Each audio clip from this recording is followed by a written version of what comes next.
Hey y'all, you're watching Portie's Garage. Today we're working on the old Falcon, or in this case, the old Granada rear end. I've already done a little bit of stripping and painting here. I'll show you my process at the end. But what we're doing right now is important. We're doing like a mini rebuild of this. So basically it's gonna be all 3 seals and then a new gasket here. Hey Kev. And new gear oil, obviously. I'm gonna inspect some parts while I'm in there, make sure everything's up to snuff, but it seems pretty solid.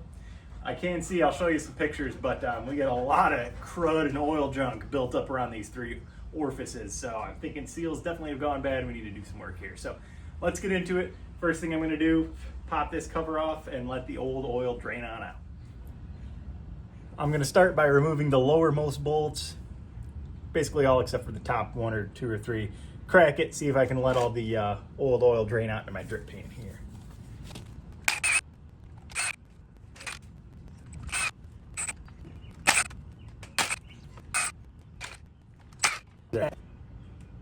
That's all but one. Nothing's coming out yet. Let's see if we can kind of pop her loose a little bit without coating myself.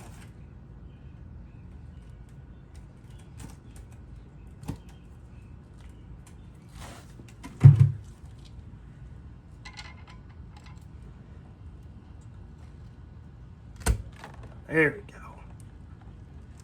Oh yeah, look at that disgustingness coming out.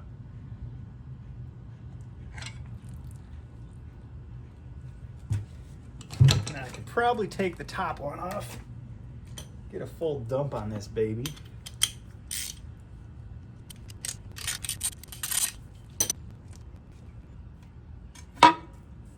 There we go.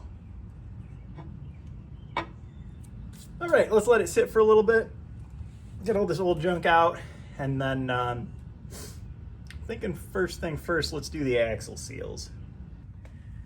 Up next, what I'm gonna do is I'm gonna rotate the diff until I locate this little bolt right here. So what I'm gonna do is take this out. That's gonna allow me to take this pin out, and then we'll be able to get the axle. So first, let's get this guy out. Hopefully nothing too crazy. I'm just using the pinion to spin it here. Maybe I gotta hold it to loosen her up here.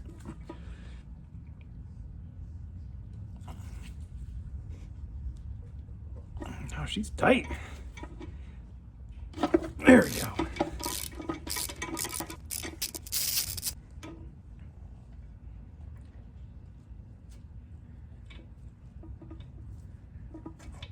Okay, it doesn't want to come out all the way. That's fine, I guess.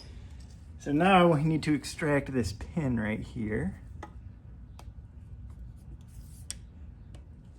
which I wanted to do with a magnet. Oh, ha ha ha! Look at that. All right, we're freed from the pin. So if we back up a little bit, here's where that bolt was. Here's where that pin was. If we spin a little bit, what we're gonna find is an opening, and these 2 circles here who are not connected, those are gonna be our actual axles. So if we push the axles in just, you know, from the outside, push them in and out, it's going to reveal. So we've got some splines on the left, a larger circle and a smaller circle. That larger circle is what we're after. That's gonna be our C-clip. There's one. There we go. Number 2.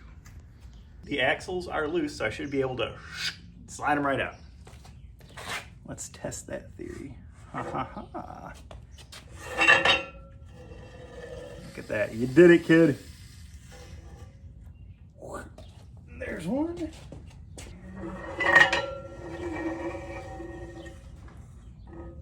Number 2. Now I'm going to go ahead and pop off the backing plates here. Just 4 bolts, nothing too crazy.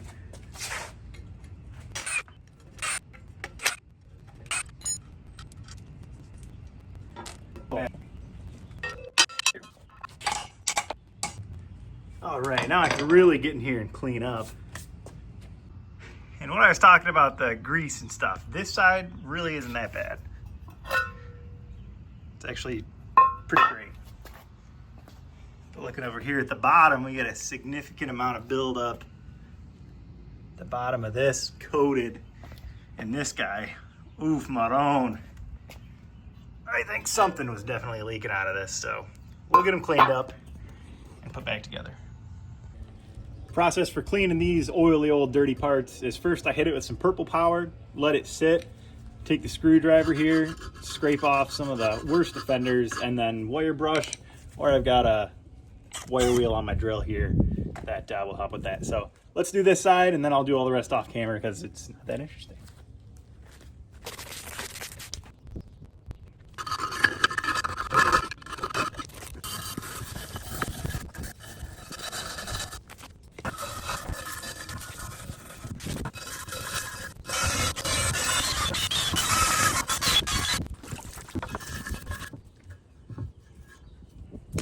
Still got a little bit in these crevices here.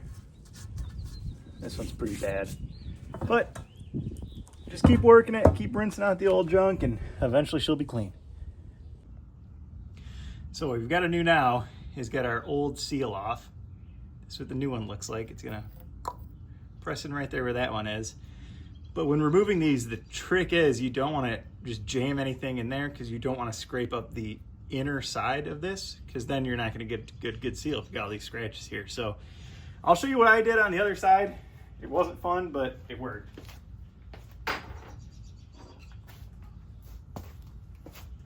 Basically, I took the trusty old screwdriver, and what I'm going to do is I'm going to try to work my way in, and then I'm going to be tapping it with a hammer. I'm going to push it down, and basically the goal is to deform this, form a divot, probably better with a screwdriver, a divot, and then I can pry it out like that. So wish me luck.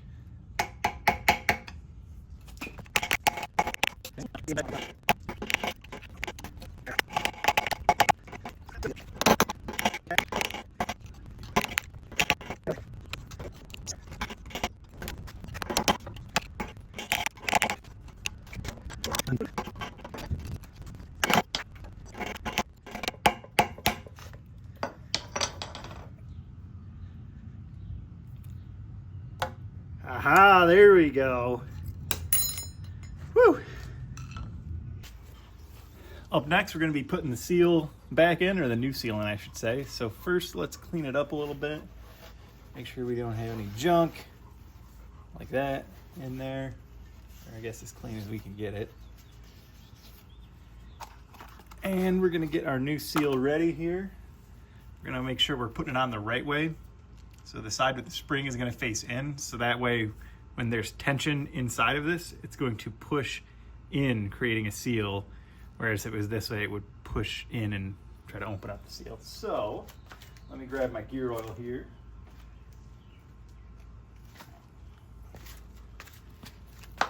And we're just going to grease up the outside and inside of it, just to make things a little easier on ourselves. There we go, looking good.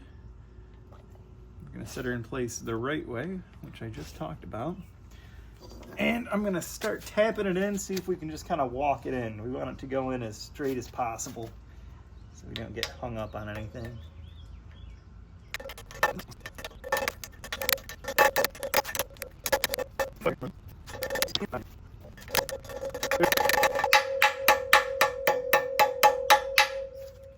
And since it was inset in this, there was a little bit of a lip, if you remember. I'm going to take a socket. I wish I had one big enough to cover the whole thing. Fortunately, I don't, so I'm going to do the same thing. Just kind of walk it around, get this fully pressed in.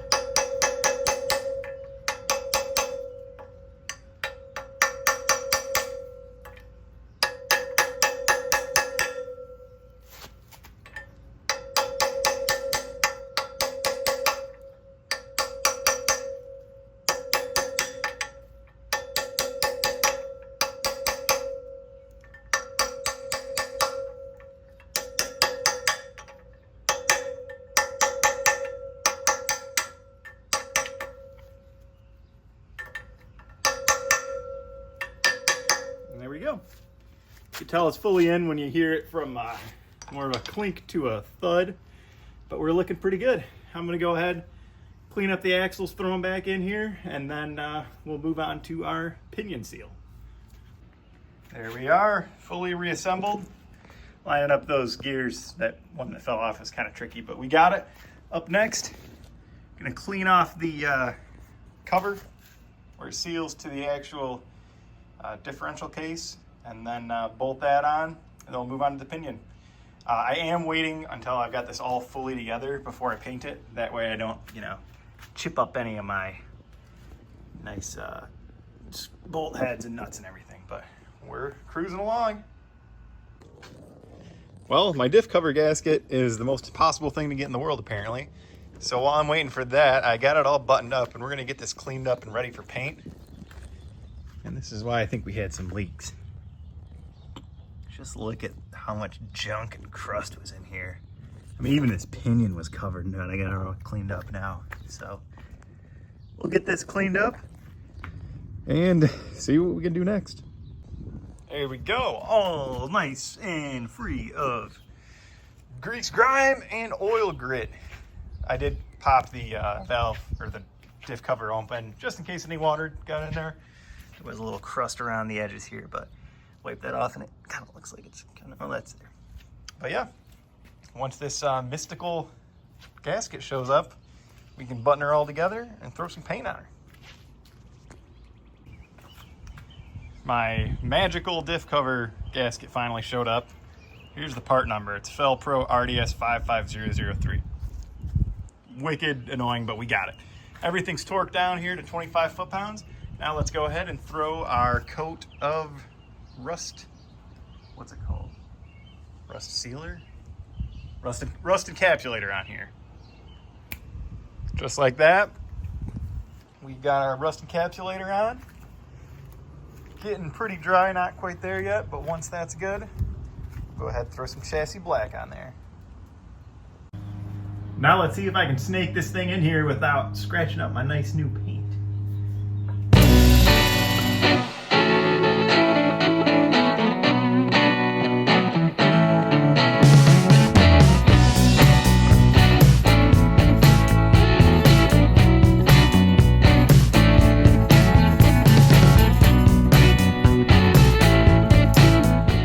Got the drum brakes all put together. I saved you all the anguish of watching me struggle with this.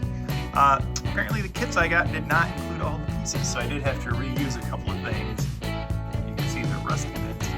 But hey, that's why you hold on to the old parts. I'm still waiting on the new U-bolts and U-bolt plates, and here I'll show you why. So the Granada plates, they're just a mirror image of each other.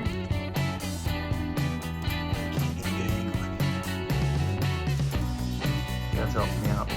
So see, here's the shock mount at the front on the passenger side, and on the driver's side, it's on the rear. And I need to get to that hole, and it looks like it's gonna hit this. So I bought some for a 64 Mustang. They're both up front, and they're actually for the 2-inch springs instead of the 3-inch, so we should be good there. But hey, they're holding on for the time being. I'm gonna go ahead, throw the drum on, adjust it, and then let's see if we can get this baby back on some wheels. Also, I did forget to mention the brake drums for these. Cannot get them for 76 Granada. So a little research online. Turns out early 80s, I got mine for an 82. I'm sure they're all pretty similar, but F100, look for the 5-lug style. Perfect match. Let's lower this jack and see what this baby looks like on the ground.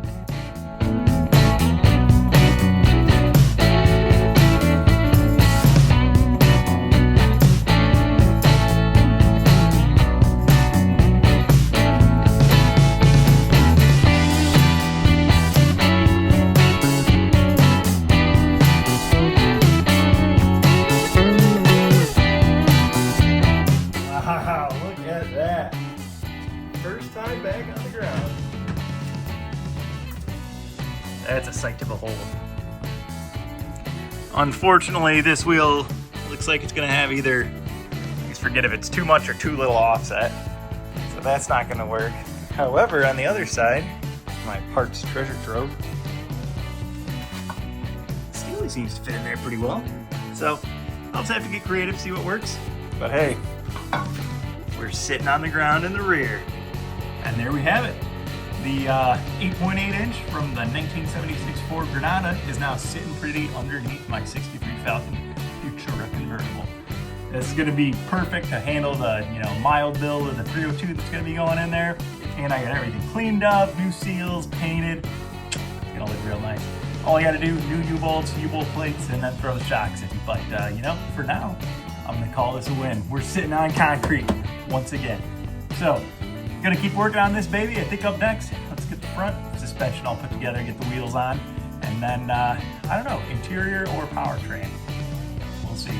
But hey, if you want to see more, hit that like, that subscribe, that thumbs up, whatever it is, and thanks for watching.